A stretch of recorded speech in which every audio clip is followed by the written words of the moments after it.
Salah satu dari 14 rumah sakit rujukan yang ditunjuk Kemenkes dalam penanganan gagal ginjal akut, Rumah Sakit Muhammad Husin Palembang kini merawat 3 pasien gagal ginjal akut. Satu pasien melakukan isolasi mandiri karena terkonfirmasi positif COVID-19. Mereka yang dirawat adalah anak-anak berusia 1-4 tahun yang disertai demam, batuk hingga berkurangnya urin. Total 6 kasus gagal ginjal akut yang ditangani RSMH sejak September kemarin. 2 anak asal Palembang dan Jambi meninggal dunia, serta 1 pasien dinyatakan sembuh. Hasil pemeriksaan epidemiologi terkait riwayat pemberian obat, keenamnya mengkonsumsi obat sirup.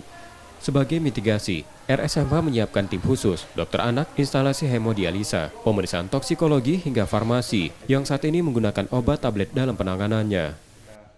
Kemudian juga kita memberikan membuka akses seluas-luasnya melalui sistem rujukan terintegrasi bila ada kasus-kasus di daerah atau di rumah sakit lain yang suspek untuk gangguan ginjal akut progresif atipikal ini untuk dikirim ke Rumah Sakit Muhammad Husin.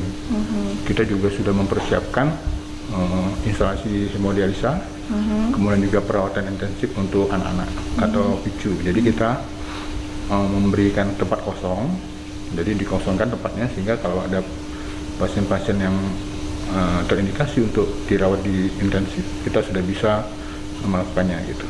Para orang tua diimbau untuk membawa anaknya ke rumah sakit jika mengalami gejala yang mengarah pada gagal ginjal akut, seperti tidak buang air kecil atau urin selama 12 jam, demam disertai batuk dan diare.